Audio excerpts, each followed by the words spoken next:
I am very, very excited to welcome artist and designer Miss Mindy in the house. Miss Mindy, how you doing? Hey, you guys. More claps! Nice More to claps! see you. Everybody clap! I have to clap for myself. This feels wrong. This is gonna be fun! This feels wrong. We're having fun.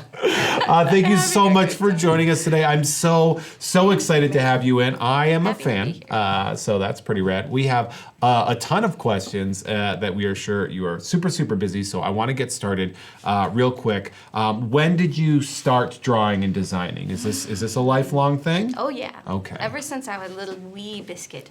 Really? Yes. Was this like a plan for you? Did you always want to be a professional artist, even as a wee biscuit? As a wee biscuit, I wanted to. Very tiny. I was always drawing in the borders of my pages at school, everything. Teachers would get mad. You know. I mean, stop drawing on your papers. So like you should go back to your school and just be like, here, I didn't stop drawing on my papers. It's worth $5. There it is.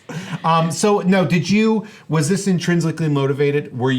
Did you decide yourself that you wanted a career in art? Was there anything that influenced you or pushed you towards that, or was it just you? Well, yes. I have a whole family of artists. Really? Yeah. So mainly goes back to my grandmother. So Grandma was an artist at Disney in the 1930s. She worked on Snow White and Pinocchio and was one of the original ink and paint girls. Wow, that's... I'm really proud of you, Grams. That's pretty... Up in heaven. That's super impressive. You're a legacy artist. A descendant. Yeah, you are. You're a descendant. Copyright Disney. Sorry. But yeah, that's cool. It's like you inherited the farm of art. I did, with all the chickens and all the cows. It's the family business, though, and and you're also successful, which is really cool. Now, obviously, you've been doing this for a heck of a long time. When did you start getting like paid gigs? Like, what was your first paid gig as an artist? You guys are gonna laugh because my first paid gig was a burrito from Baja Fresh for a construction company. Really? Yes, it was the best burrito I'd had ever. What was in the burrito? It was everything. You know, they just put everything in the burrito. Yeah. You know why nobody laughed, by the way? Because Yeah. we all really want to try that burrito. Yeah, it was good. We're all oh man, I could go for a burrito right now. I know, it's almost lunch. But yeah, I mean, I wasn't making any money at the time. I was working with my mentor, Emily Kong. She worked at Hanna-Barbera. She taught me how to ink. And so it's always been there, man. But yeah, my first job was for a burrito from Baja Fresh. Still your favorite and job? And I cut it in threes so that I could stretch it out so I could eat for 3 days. That's smart. Yeah, That's a good move. It worked. It kept me going. That's a very, very smart way of doing it, too. So the next job for nachos. No, just kidding. Hey, you nacho distributors out there, get at Miss Mindy. That's right. Now, I've done my research. I looked into you. You describe your art, and your art has been described as cartoon folk art, which is a fascinating combination of words. I really like that. Has this always been your style, or is this an aesthetic that you've sort of have been developing over a longer period of time? It's developing more now, but I've always been into cartoons, and my grandfather was a folk artist, so was my grandmother. This is the other side. So there was the Disney side, and then there was just illustrators from the 30s and 40s. Really? And they did a lot of folk art, and I fought it. Like, I put sheets over the artwork. I didn't want to see it. You know, I didn't want it to influence me. Really? But then, really? Like halfway through, I was like, wow, I really dig this, and I wanted to mix doing cartoons with doing paintings. I did a lot of woodcut paintings, so that's where the folk art comes from, because it's different. I'm on a saw, you know, cutting out cartoons. It's not your normal way. You're getting in there. You're really, yeah. That's pretty rad. Goggles on that Ricky D gave me. How did you begin your relationship with an ESCO? Oh yeah, that's a nice, lovely little story. Oh yeah. I'm going to bring up my husband Rick again, because we did a chess set together that was in the Disney Dream Store down at the convention. Mm-hmm. And there was a guy named Jim Shore, which a lot of figurine people know him. He's been doing Disney tradition stuff forever. And he loved my work. We were both showing in the Disney Dream Store. And he was like, I love your style. You have something that's different. It's just you. It's a different style. I haven't seen it before, and you need to be mass produced. So it was really nice because it was just me, and Rick would help out with like resin. We were in the garage. We had headbands, sweating, going around the clock, doing stuff for galleries. There's going to be a really Did good... I answer your question? You did. I'm just going off. There's a great statement in there of somebody saying, your work should be mass produced. And you're like, well, I think I would agree. I think I also would stand by this aspect of it. Now, yeah, it was really cool that he introduced me to an ESCO. You're very well known for Disney. Disney seems to be sort of the bread and butter. Was the inspiration Grandma? Or was the inspiration all of the stuff that has sort of been pouring in? I mean, it's hard to escape Disney. It's everywhere. It is, it's everywhere. So did you grow up on that, or was this more of like a family inheritance of wanting to work in Disney? It wasn't really a family inheritance, to be honest. I mean, that was just a flow thing that happened. Yeah, I always knew it was there. I did love animation, but honestly, I went into a lot of anime. I love that kind of stuff. Felix the Cat, Betty Boop. I'm a huge fan of Max Fleischer. And so it was a little different. I'm trying to grasp at words here. It was organic how it worked out. And I'm really happy that I just lost my train of thought. I think we're all happy that Can I have that's some how... coffee? Yeah, you take a nap. I'll answer the rest of your questions. Too many questions. It's before noon. So I lost my train of thought. Please refresh. It's all right. We're figuring out where, like, what brought you into Disney, what brought you to sort of want to do Disney. Yes. It's in there. It's so early. I get it. It is. It's good. But yeah, basically, to wrap all that up, the artist Jim Shore introduced me to an ESCO, and it's been great working with them so that this Disney thing that happened, I work with the galleries, I do fine art for them and sculpture and all this great stuff, but then it was just me one-on-one doing it. Yeah. And now, with an ESCO being on board, I can go, bing, I have a Disney co-brand, and now I'm traveling all over the world. Now, I want to build... So, there we go. I wrapped it up. I pulled myself through, you guys. Only 30 more questions to go, and then we can...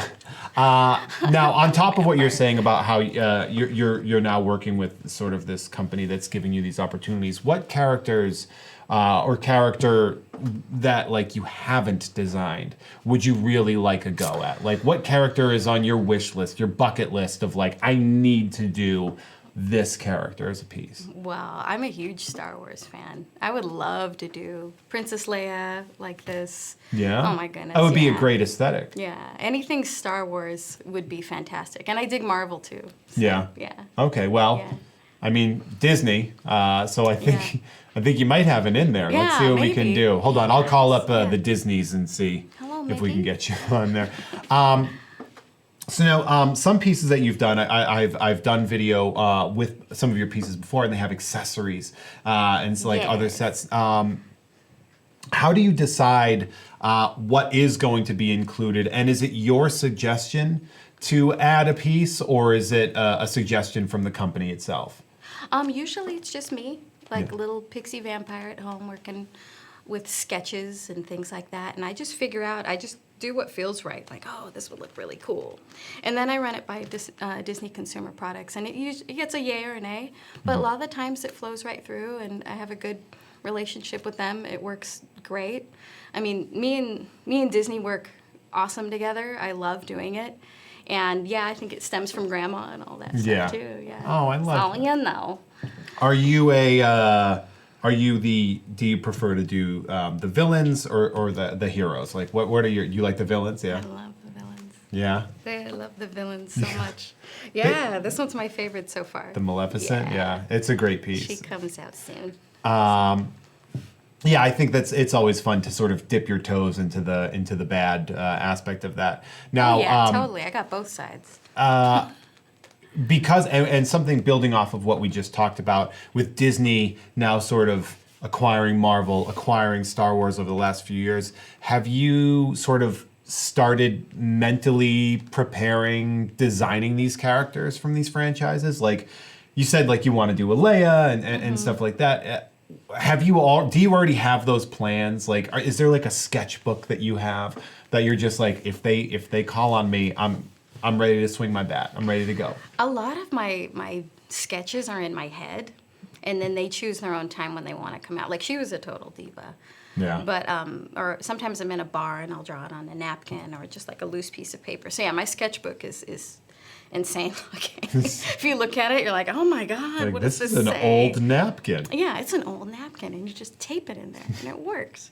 But yeah, so I do have a sketchbook, but a lot of them are in there, and I have to watch the movie a lot, or just kind of surround myself with imagery from that character, like all different kinds of Maleficence, and then I have to like regurgitate it. Well, yeah, you're adding like ingredients. A gorilla that barfs out. No. Well, it's like you're cooking something. You're taking all the Mm-hmm. ingredients, putting them in, mixing them up, and then making letting yours. it stew a bit. I love letting it stew a bit, and that's kind of hard when you're in product land because you gotta get things out. But letting it marinate a little and giving it a little extra time and love and making sure the details are right is really important to me. Yeah. So I'm very detail oriented. Well, it shows. I mean, the details really do show. They pop whenever you look at any of your pieces, which I really enjoy. Last question for you. Yeah. How do you let your geek side show? Oh man, with my husband right Yeah. over there. Shout out. I can't help it.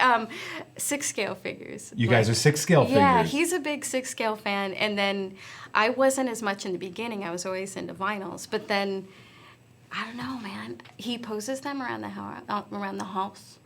house, next to like the toaster, or like there's a tauntaun over here next to the bar, and then he's got like a little drunk stormtrooper, and the way he poses them though are so real, it freaks me out. So I think that they're alive, and then they change. Like he'll rotate them out, and I'm just like, oh my God! Like he gave me a Wonder Woman for Christmas and a Jack Sparrow, and I was just like.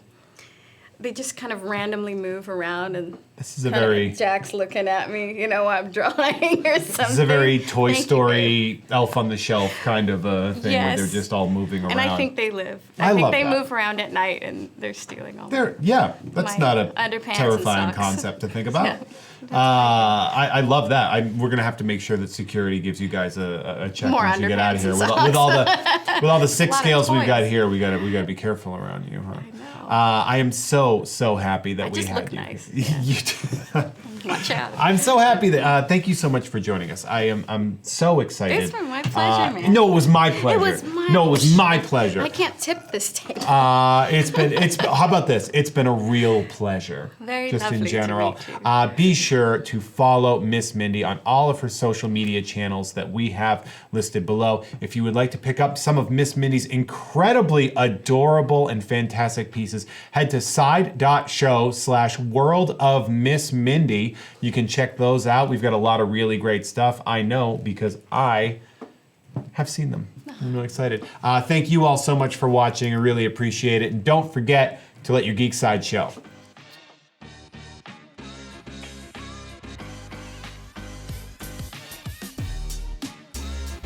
Hey, did you like that video? Be sure to subscribe by clicking the S icon on your screen and click that bell icon to be notified whenever a new video is posted.